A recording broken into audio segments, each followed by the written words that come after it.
jaajuftu waan dhabdee gadhiistu wallaaltu an mucaan kee harka keerran jira kattaa koo si keessa dhokadheera si qabaadhee natti bitaachu nagaan koo tasumaan boora'u eebba koo gammachuu koodhati lubbuun koo si galateeffati ameen isa ta'eef sin galateeffadha isa hin taaneef sin galateeffadha jiraachuu koof sin galateeffadha waan hundumaaf sin galateeffadha isa ta'eef sin galateeffadha isa hin taaneef sin galateeffadha jiraachuu koof sin galateeffadha waan hundumaaf sin galateeffadha.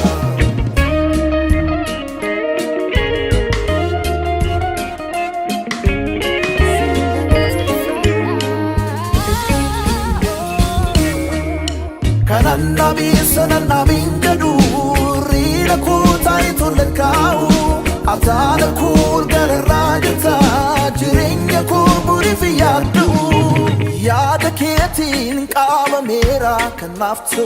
ndomani beekta anjal jedhi tasi waaqessa wanti gaariin hunduna argata kanan nabi sanan nabin jadu rina ku tai tulakau atana kur garrajata jirenya ku buri fiyadu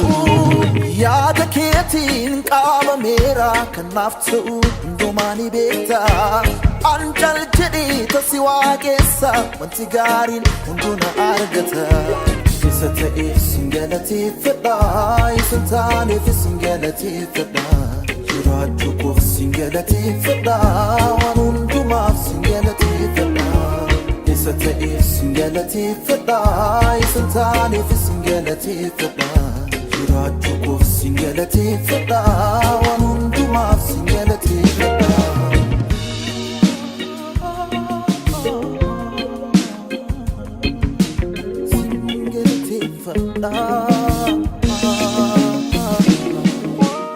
Imma koo si fannise waa'ee koo hundumaa situ na uume manaan si mabbaan koo jiraachisaan koo qabeenyaan dhuunfaa koo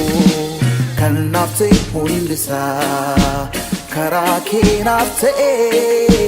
si wajjin jiraadhe ani nagaadha eeyyin nagaadha si qabaachuun gaadha kan naaf ta'e hundisaa karaa kee naaf ta'e si wajjin jiraadhe ani nagaadha eeyyin nagaadha si qabaachuun gaadha.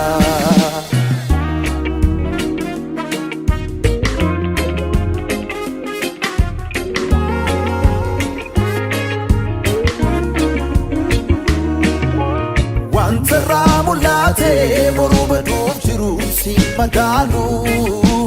atna eebbiseeta eebba waaqarraan isa jaaluun Yesuus koonaaf caalta waan hundumaarras na maratta eebbi koo si keessa gammachuu danuu na qubsiteetta salphinni nan beeku lakki yeroo nan argu si wajjin mo'eera mirga baataa'eera eebbifameera salphinni nan beeku